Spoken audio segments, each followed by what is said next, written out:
Berfirmanlah bagi kami. Kami siap untuk mendengarkan. Di dalam nama Yesus Tuhan kami berdoa. Amin. Silakan duduk.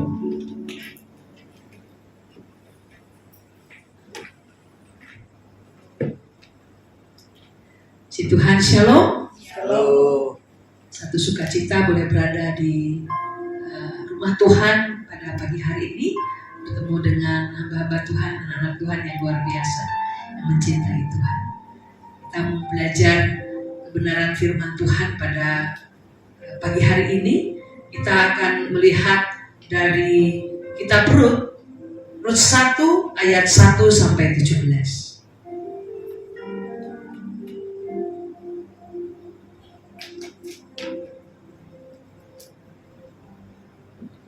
Rut 1 ayat 1 sampai 17 kita akan membacanya bersama-sama. Saya ayat 1, Bapak Ibu ayat 2, dan terakhir ayat 17 kita bersama-sama.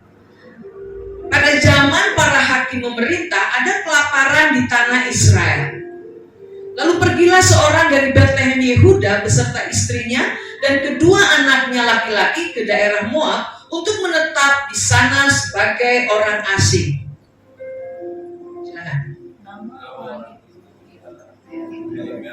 Nama istrinya Naomi dan kedua anaknya semuanya orang-orang Efrata dari Betlehem Yehuda sampai daerah Moab yang mereka di sana.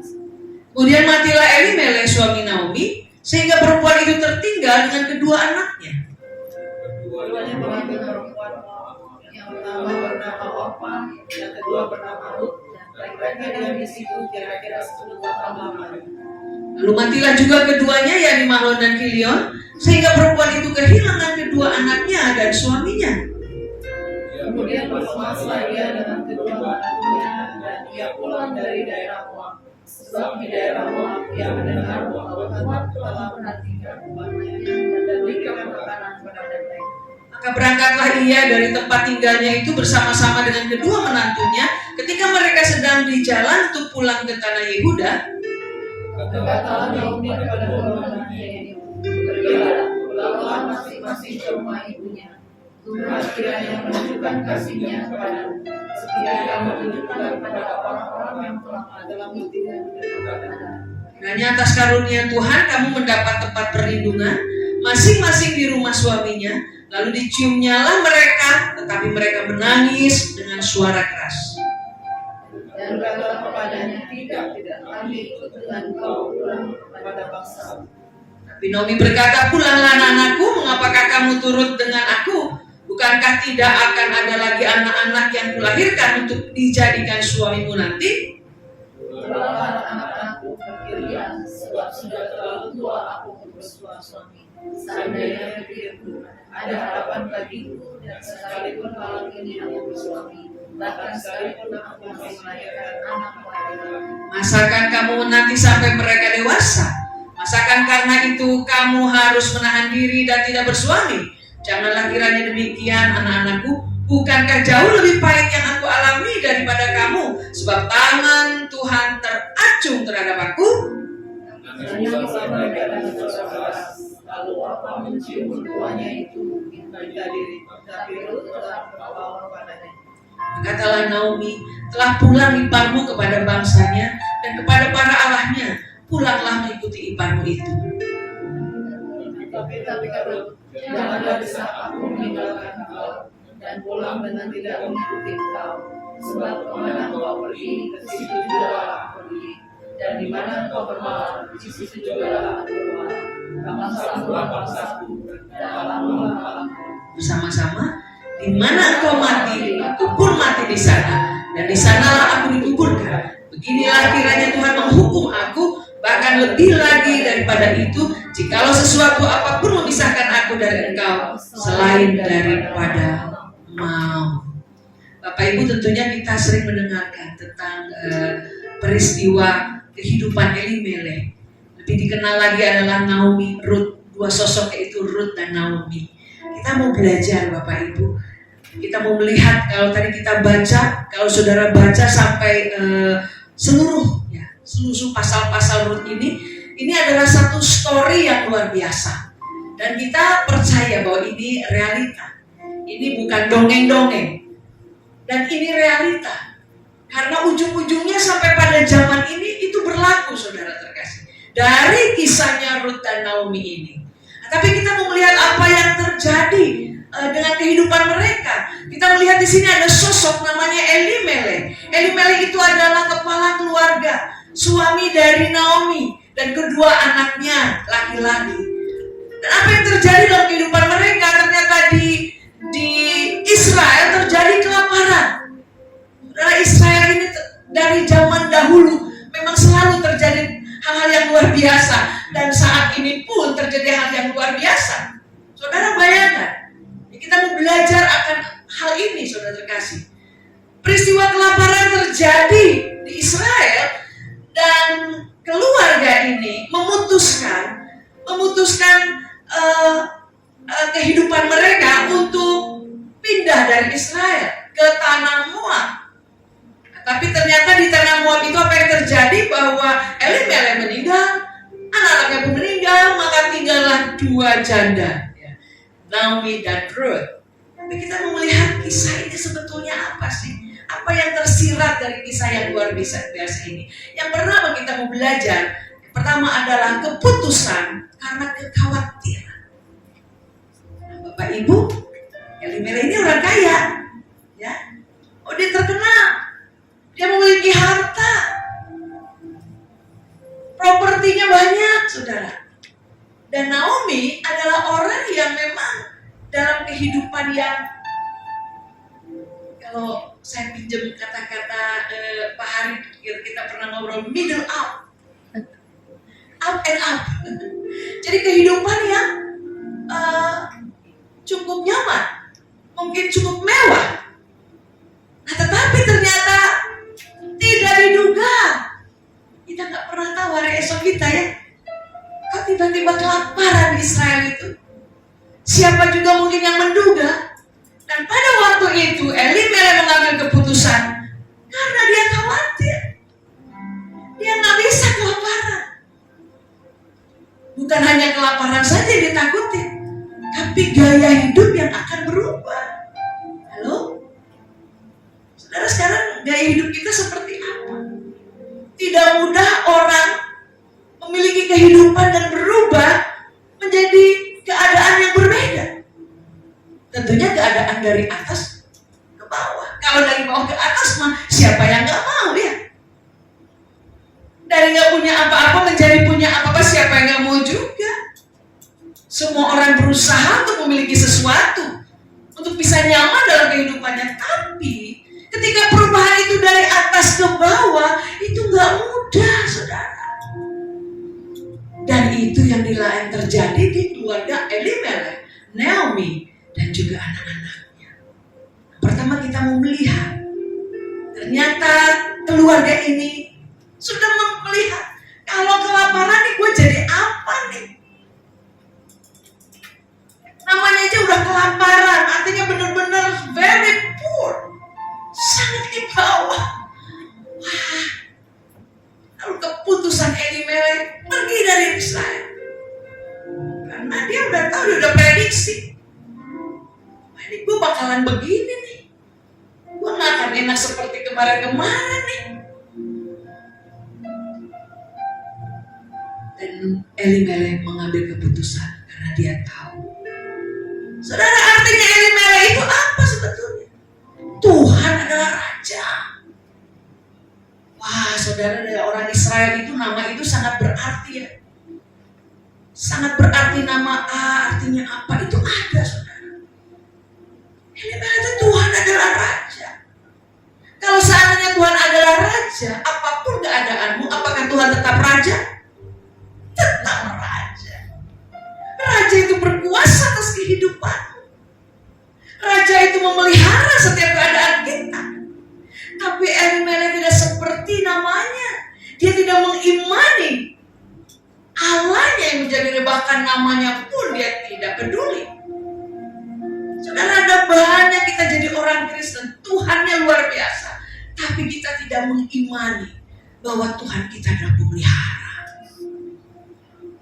Elimelek lakukan? Dia pergi dari Israel. Padahal mereka ada di Betel. Betel itu artinya apa? Rumah roti. Berkat, saudara. Sebetulnya harus ada kacamata yang lain selain kacamata lahirnya. Kacamata apa? Kacamata iman. Kacamata batin harus ada setiap anak-anak. Walaupun seolah-olah tidak ada harapan ya teman kita, bersama Tuhan selalu ada harapan. Tapi apa yang kita lihat dengan Elimelek, dia pergi dari Israel. Yang luar biasa, perginya kemana saudara? Ke negeri Moab, negeri yang sangat dibenci oleh Israel. Kenapa? Moab itu anaknya Lot.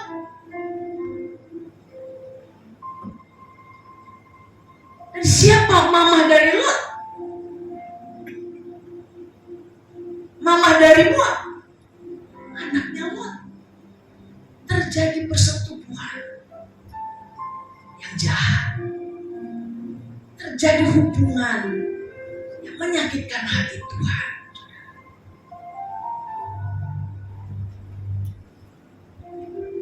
Keberadaan Elimelek dan keluarganya menyakitkan hati Tuhan. Sudah gak percaya bahwa Tuhan itu raja, dia pergi ke tanah yang Tuhan tidak suka, yaitu negeri Moab. Saudara, artinya ini apa saudara? Bahwa dia tidak menanyakan Tuhan dalam setiap perencanaannya. Jangan main-main dengan Tuhan ya. Memang tidak kelihatan itu Bapa surgawi dalam Yesus. Tapi anak Tuhan itu seharusnya punya kepekaan. Tidak melihat dengan mata, tapi melihat dengan hati Allah. Sudah terkasih, ada apa di Moab? Dia Moab ya masih melimpah. Secara lahirnya wah menjanjikan ini Moab. Menjanjikan. Artinya hitung-hitungannya apa saudara? Lahirnya. Wow. Ternyata Allah kita hitung-hitungannya saudara berbeda dengan manusia. Hitung-hitungan Allah dalam batinnya yang dibangun dengan mata kita melihat dengan mata, tapi yang dibangun oleh Allah adalah manusia rohani, bukan manusia lahirnya. Saudara, Elimelek melihat dengan mata jasmaninya bahwa di Moab ternyata sepertinya menjanjikan. Tapi apa yang terjadi? Elimelek dulu yang dimusnahkan.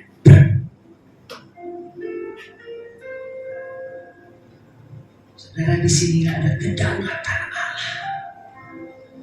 Kedaulatan Allah itu kita saudara bikin apa saudara? Jangan berani-berani dengan Allah. Dia Allah yang penuh kasih, tapi dia Allah yang berdaulat. Ketika Elimelek tidak mengindahkan, Allah mengambil dia. Dan bukan hanya itu, saudara. Dua anaknya pun diambil, saudara kasih.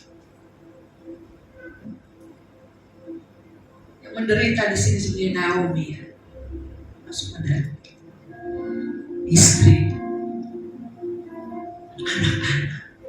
Tetapi semua berlaku, saudara. Tuhan itu kalau mau mendidik satu keluarga ya, itu bukan hanya bapaknya atau ibunya, semua dalam rancangan Allah, semua dalam tangan Allah. Dan Naomi harus ditinggalkan oleh Elimelek dan juga anak-anaknya. Saudara yang ambil pelajaran di sini. Yakobus 4, kalau saudara baca Yakobus 4 ayat 13 sampai 17, judulnya apa? Tanyalah Tuhan dalam perencanaanmu. Dan pakailah kacamata batinnya, bukan lahirnya. Karena Allah itu berbeda dengan manusia. Manusia itu 1 kali 1, 1 tambah 1, 2. Allah itu suka kebalik, suka-suka dia. Tapi dia tidak pernah merancangkan yang jahat bagi umat.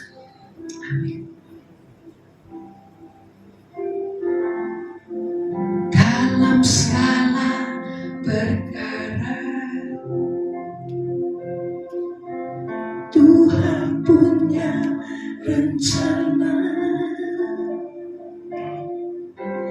yang lebih besar dari semua yang terpikirkan.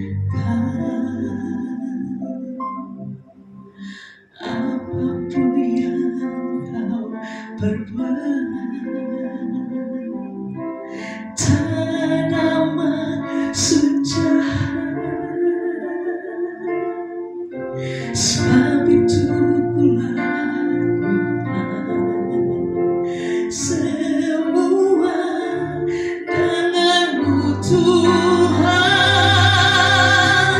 Ku takkan menyerah pada apapun juga, sebaliknya juga semua yang ku bisa.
Sorak-sorai bagi Yesus Raja kita. Dia punya rencana.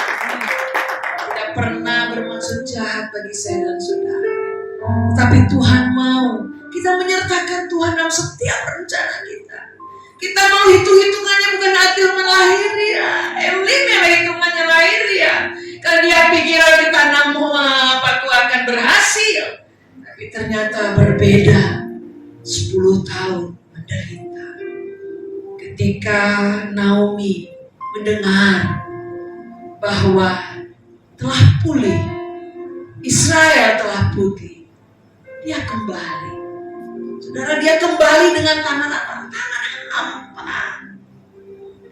Dia nggak bawa apa-apa karena semua habis. Saya percaya ketika Elimelek keluar dari Israel, dia masih bawa harta-hartanya. Pikirannya kalau pulang lagi ke Israel, maka harta itu bertambah, tapi hilang semuanya. Yang tertinggal hanya seorang wanita, yaitu Naomi. Yang kedua, kita mau belajar, saudara terkasih. Kasih karunia ternyata mengubah kutuk sekali. Saudara, Allah itu Allah yang berdaulat. Tetapi Allah juga Allah yang penuh dengan kasih karunia. Ketika kita sungguh-sungguh merendahkan diri di hadapan Tuhan, kita sungguh-sungguh datang kepada Tuhan, dan tidak melihat Tuhan karena pemeliharaan semata, tapi melihat Tuhan karena memang Dia Tuhan yang absolut, Tuhan Raja, seember apapun, dia aja. Saudara mengikut Tuhan karena apa? Karena berkat. Saya akan begitu sedih ketika anak saya hanya minta saya, hanya ngasih saya karena saya kasih uang terus. Ketika mama gak punya apa-apa, lalu kau mau apa, nak? Ketika papa mama udah gak punya apa, sudah tua gak bisa ngasih, kenapa kau tetap ngasih papa mama? Karena kalau anak kita hanya diajarkan berkat, memberi supaya sayang sama gue, saya begitu menderita. Apatah lagi Allah, amen. Karena dia harus disembah karena adanya dia, bukan karena berkat-berkatnya. Carilah kerajaan Allah dahulu, dan semua akan ditambahkan. Saudara tahu berkat itu tambahannya, tapi yang utama adalah Allah. Kita belajar dari siapa di sini? Dari Rut. Rut ini orang Moab. Sebetulnya Moab itu terkutuk oleh Tuhan. Jangan injak tanah Moab sampai selama-lamanya, katanya saudara. Saudara kalau bicara moral, rusak moral di hadapan Allah, ternyata berat ya. Waduh, ini bapak kok bisa bersetubuh dengan anaknya, dan lahirlah si Moab ini. Dan bagi Allah itu selama-lamanya, bayangin, itu kutuk. Allah berdaulat, tapi kita melihat sisi yang lain. Kasih karunia Allah turun atas si Rut. Dan kalau kita baca tadi di ayat 16, tetapi kata Rut, janganlah desak aku meninggalkan engkau dan pulang dengan tidak mengikuti engkau. Sebab kemana engkau pergi, ke situlah juga aku pergi. Dan di mana engkau bermalam, di situ juga aku bermalam. Bangsamu lah bangsaku. Ini poin saudara. Allah pula Allah. Seorang Moab mengakui Allah Yehova. Wah, itu kasih karunia. Karena bangsa Moab menyembah dewa-dewa, bukan menyembah Yehova, bukan menyembah Yahweh, bukan menyembah Elohim. Tetapi ketika dia masuk ke keluarga Naomi, dia melihat Elohim. Ya katakan Allah mula Allah. Saudara, apa yang dilihat dari keluarga Elimelech atau Naomi oleh Rut, apa kekayaan? Tidak, saudara. Kemiskinan. Rut, Naomi seperti apa? Saya percaya bahwa Naomi ini, saudara, orang yang baperan. Ini beberapa referensi menafsirkan bahwa Naomi ini seorang yang dominan. Seorang yang susah juga. Keputusan suami ada banyak banget dari istri ya. Istri itu katanya ya suami memang kepala, tapi istri leher. Leher bilang ke kiri itu kepala. Leher bilang ke kanan itu kepala. Saya percaya ya, ini kalau kita belajar ya, keputusan Elimelech itu banyak dipengaruhi Naomi. Naomi orang jet set loh. Kalau zaman sekarang BMW-nya banyak ya, Mercy-nya, lalu tiba-tiba kelaparan, wah, mau naik angkot, apa deh? Pergi kita dari Malaysia, pergi kita ke Moab, kita masih bisa hidup jasa. Tapi ketika semua tidak ada, Naomi katakan, tangan Allah teracun padaku. Wah, Naomi sebetulnya kalau dilihat dari ceritanya, kepahitannya sama siapa? Sama Tuhan. Dia berkata bahwa semua diambil oleh dia dan tangan Tuhan soal teracun kepada dia. Di sini ada, saudara.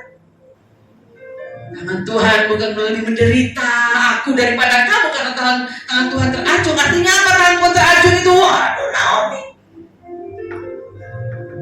Tuhan bawa Naomi ke lembah-lembah kekelaman. Wow. Dan Naomi pada waktu itu merasa itu penderitaan dari Allah. Artinya belum ada pemahaman. Dan lewat penderitaan itu sebetulnya ada kuasa Allah di dalamnya.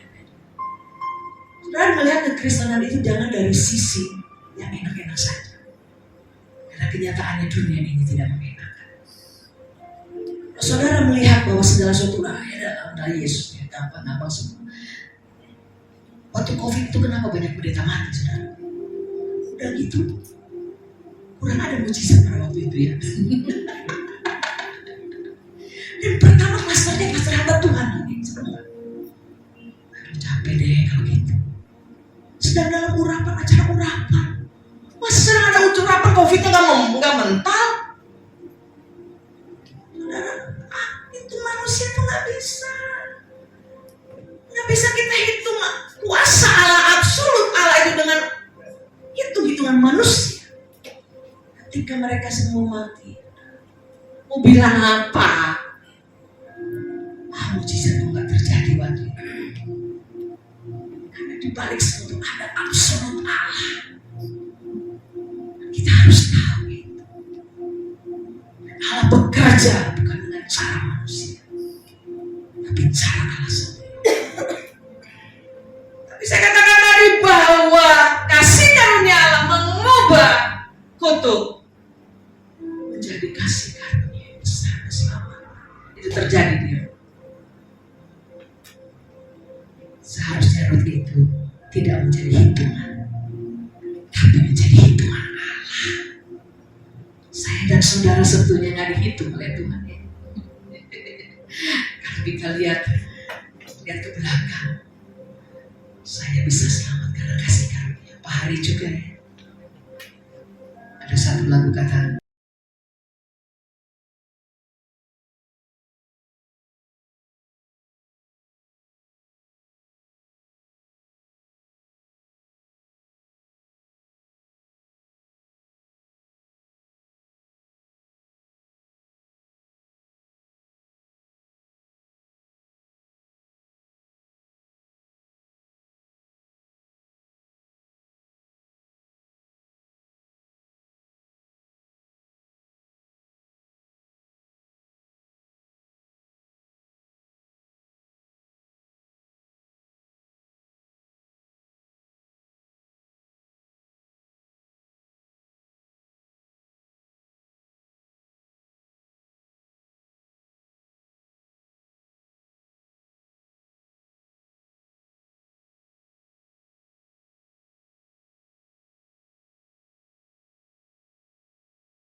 I once was lost. Sebetulnya aku adalah orang yang terhilang.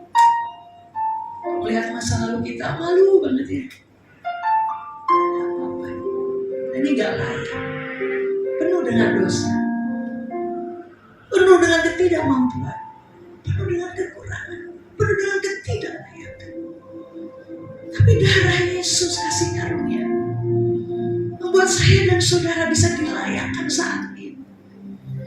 Ada absolut Allah, tapi ada kasih karunia Allah. Kasih karunia itu begitu besar dalam diri Yesus. Itu sebabnya bersyukur kita percaya kepada Yesus. Zaman now ini sudah lihat di YouTube, ada banyak orang yang melemahkan Yesus. Ada banyak orang yang meragukan Yesus. Halo, orang yang tidak mengalami Yesus dalam hidupnya sudah bisa digoncangkan. Itu sebagai kekristenan bukan karena kita melihat, tetapi karena kita percaya. Apapun yang terjadi dalam hidup ini, kemiskinannkah, penderitaankah, Yesus kasih karunia besar dalam diri kita. Berarti hitung-hitungannya melihat Allah bukan karena keluarga Elimelek atau si Naomi ini kaya, tapi ketika mereka benar-benar menderita, bahkan suaminya pun mati, saudara. Sebetulnya mantu seperti Rut ini kan cantik, katanya si Rut ini. Ngapain juga ngikutin Naomi? Udah gitu Naomi pasti baperan, cerewet, mertua gitu loh. Capek deh.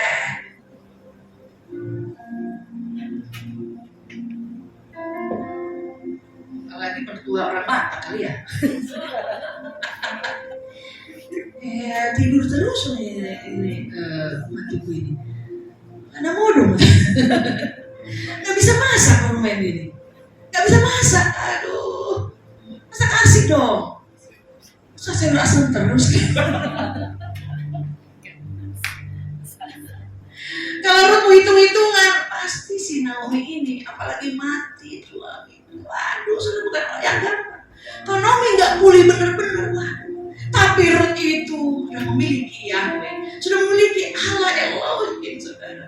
Sehingga dia kuat untuk bisa mendampingi. Maka dikatakan Tuhan terkasih sampai mati. Mautlah yang memisahkan. Udah kayak suami istri ya, cintanya itu saudara, luar biasa. Saudara, kenapa Ruth itu bisa seperti itu? Karena Allah ada di dalam. Cara pandangnya berbeda. Kalau cara pandang manusia, tinggalin ke si Naomi. Tinggalin lah. Cari yang lebih mantap. Udah menderita di sini. Pulanglah ke kampung kita. Banyak kok di sana yang mantap-mantap ya. Udah ganteng lagi kan, ganteng, banyak duit di dalam Tuhan. Oh, itu sekarang klasifikasi para ibu-ibu cari mantu begitu kan. Yang kaya, tajir, melintir, di dalam Tuhan gitu loh. Cinta anak kita gitu loh. Standarnya tinggi betul. Saudara, Ruth ini kalau nggak dalam Tuhan ditinggal itu si Naomi. Tapi hitung-hitungan dia, Allah yang membentuk pribadi. Dia tidak melihat penderitaan itu sesuatu malapetaka, tetapi dia dibentuk di dalam penderitaan itu. Saudara, kalau kita nggak pernah menderita, lalu doa kita singkirkan penderitaan, nggak bisa, saudara. Karena Allah membentuk di dalam. Banyak orang kalau udah kaya lupa Tuhan sudah. Lewat lembah-lembah kekelaman, kita tahu dia merajut batin kita. Kita tahu dia merajut pikiran kita. Dia merendah hari-hari kita. Temukan Tuhan di dalam. Amin. Itulah yang dilakukan. Sehingga Ruth berbeda ketika mereka memutuskan untuk pulang ke Israel. Ruth itu jadi apa? Sebenarnya dia tahu bahwa orang di luar Israel gak gampang dapat kerja. Orang Israel itu sangat ini banget ya, eksklusif banget. Bahkan di dalam pekerjaan saja tidak harus orang Israel dulu yang nomor satu. Nah, Ruth ini bukan orang Israel, dia tahu tidak mudah untuk cari makan di sana. Tapi dia ikutin alur Tuhan. Dia ikutin. Lalu Ruth kerja di mana? Enggak kerja sebetulnya. Pemulung. Zaman now bahasanya pemungut celah itu pemulung. Mau nggak jadi pemulung? Ikutin mertua yang miskin jadi pemulung. Kalau nggak punya hati Allah nggak mau, saudara. Dia mau jadi pemulung dan dalam keadaan seperti dia setia. Yang dia prioritaskan siapa, saudara? Si mertua. Mertua.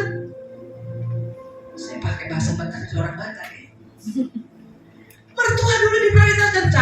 Capek deh hari gini boro-boro. Di gereja, haleluya, mertua dimusuhin terus. Hanya mertua, ipar-ipar juga. Aduh, saudara. Disitulah pembentukan Tuhan sebetulnya ya. Ketika dalam keluarga ada konflik, di dalam konflik itu kita harus menang anak Tuhan. Seperti Ruth. Di dalam konflik itu kita belajar untuk merendahkan diri, kita belajar untuk memahami orang-orang yang menyakiti kita, yang kita pikir menyakiti kita. Disitulah Allah membentuk. Ya. Artinya penderitaan itu bukan sesuatu yang ditinggalkan. Lewati itu semua, saudara. Saya bicara dengan teman saya, sahabat saya, bilang, gue jalan di atas api, gue jalan di atas merapi, tapi aku jalan bersama Tuhan. Di dalam perapian aku belajar Tuhan apa maksudnya, dan aku menemukan nilai-nilai Tuhan yang luar biasa. Dulunya aku belagu banget, sosok kau ya Tuhan. Belajar kerendahan hati dan banyak peristiwa. Saudara, keadaan itu mengubah hati kita, men. Dan seperti itu keadaan. Dia tetap mencintai Yahweh. Lalu yang ketiga, saudara, kita belajar dari Rut. Di ayat 17 ini luar biasa. Di mana engkau mati, aku pun mati di sana, dan di sana aku dikuburkan. Beginilah kiranya Tuhan menghukum aku. Bahkan lebih lagi daripada itu, jika sesuatu apapun memisahkan aku dari engkau selain daripada maut. Artinya dia tahu sebetulnya bahwa Allah itu sedang mengacungkan tangannya pada keluarga ini, pada Naomi, dan Rut itu ada di situ. Pasti ikutan, kena. Tapi sikap Rut itu seperti apa? Dia jangan pergi. Bangsa mula bangsa, Allah mula. Artinya apa? Kasih karunia membuat kita tidak khawatir akan hari esok. Amin. Karena ada pemeliharaan Tuhan. Dan pemeliharaan Tuhan tidak seperti kacamata kita, ya. Saudara jangan menjadi orang Kristen transaksional. Transaksi dengan Allah. Bahaya, saudara. Ikuti Yesus tuluslah. Jangan ada transaksional. Karena Allah bukan Allah yang itu dihitung-hitung. Rut itu bukan orang yang transaksional. Karena kalau dia transaksional, dia tidak akan ikutin Allahnya. Dia tahu di situ seperti ada pembunuh. Dia tahu di situ ada seperti penderitaan, tapi dia percaya kepada Allah Yahweh. Dia percaya kepada Elohim. Dan apa yang terjadi? Ketemu dengan Arjuna Wiwaha, yaitu si Boas. Makanya sekarang kalau kata-kata bos menurut saya itu pasti dari Boas itu, sudah. Karena si Boas itu bos. Ketemulah dengan Arjuna Wiwaha itu. Dan hati Tuhan ditaruhkan kepada si Boas. Dia sangat tertarik sama si Rut. Tapi Rut pun karena punya track record yang bagus, ya. Pasti udah nanya-nanya dong siapa dia. Oh dia mantunya Naomi, begini. Oh iya itu kerabat dan sebagainya. Tapi akhirnya jadilah mereka menikah. Rut yang miskin, dia tidak melihat Allah dengan mata jasmani, tapi dia melihat dengan iman bahwa Allah tidak bisa diukur oleh hal-hal yang lahir. Dan ternyata di luar kemampuan, di luar dugaan, saudara, Allah menyediakan yang luar biasa. Lebih dari apa yang kita pikirkan, lebih dari apa yang Rut pikirkan. Oh dia dapat itu. Dan bukan hanya itu, bukan hal yang lahiriah, tapi hal-hal batinnya, hal kerajaan Allah, di mana ternyata Rut itu memiliki keturunan seorang raja, itu Raja Daud. Amin. Bukan hanya Raja Daud, Mesias adalah dari keturunan Daud. Allah yang tidak pernah hidup, Allah yang rancangannya sempurna, tak bisa dihitung-hitung dengan otak kita. Percaya saja, ikuti saja. Tidak dengan transaksional, tapi dengan kasih Allah. Belajar mengasihi Allah yang membentuk kita. Belajar mengasihi Allah yang merendah hidup kita. Karena bagi Allah bukan seberapa engkau hebat di dunia ini, ya, tapi seberapa engkau mau dibentuk oleh Allah menjadi manusia Allah, bukan manusia lahir. Ada banyak orang membangun dirinya lahir, ya, tetapi di tengah-tengah kerajaan Allah itu bahaya. Bangunlah batinnya, bangunlah hatimu dengan takut akan Tuhan. Rancangan Allah sempurna. Bahkan yang kutuk pun menjadi kasih karunia, menjadi berkat. Amin. Dalam segala perkara Tuhan punya rencana bagimu dan bagiku. Tuhan punya rencana yang lebih besar, yang lebih besar dari semua yang apa yang dia perbuat, apapun yang kau perbuat, tak ada maksud jahat yang mengasihi kita. Sebab itu ku lakukan semua denganmu Tuhan. Ku takkan menyerah pada apapun juga, sebab bukan cuma semua yang ku bisa, dan aku pun berserah kepada kehendak. Hatiku percaya Tuhan punya rencana. Hatiku percaya Tuhan punya rencana. Hatiku percaya Tuhan punya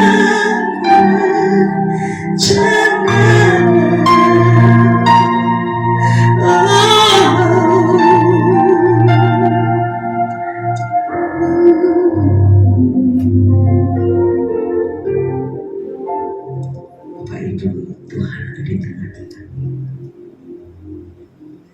Dia Allah yang besar. Dia tidak dapat diukur. Dia Bapa yang baik. Dia punya kekuasaan. Dia Allah yang absolut. Tapi kasih karunia pun besar bagi saya dan saudara. Pagi hari ini adakah jalan-jalan membuat hatimu khawatir dan meragukan? Terlalu berat masalah, terlalu bersama-sama, terlalu bayang-bayang, seolah-olah tidak ada kepastian dalam. Pagi hari ini belajar mengimani Tuhan, bahwa Dia tidak pernah merancangkan yang jahat bagi anak-anaknya. Dia melihat ke dalam hati. Mungkin ada kesalahan-kesalahan, pemahaman-pemahaman yang belum dipahami. Allah itu baik. Allah itu baik. Dia memahami hati kita. Tetapi Dia Allah yang tetap mengasihi. Adakah kamu datang kepada Tuhan secara pribadi? Tuhan, bawa aku untuk sungguh-sungguh percaya.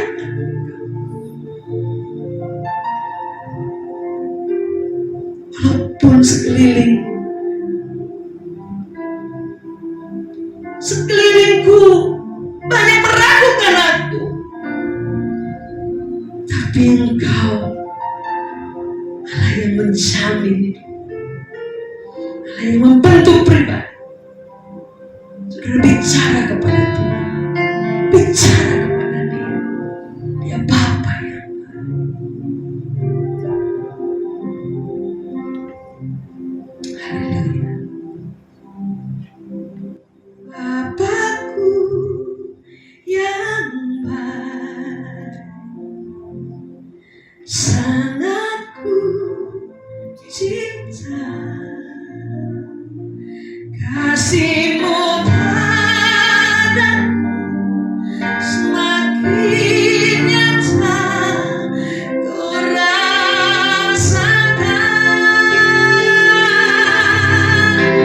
Bapakku yang baik, penuh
Terima kasih Tuhan.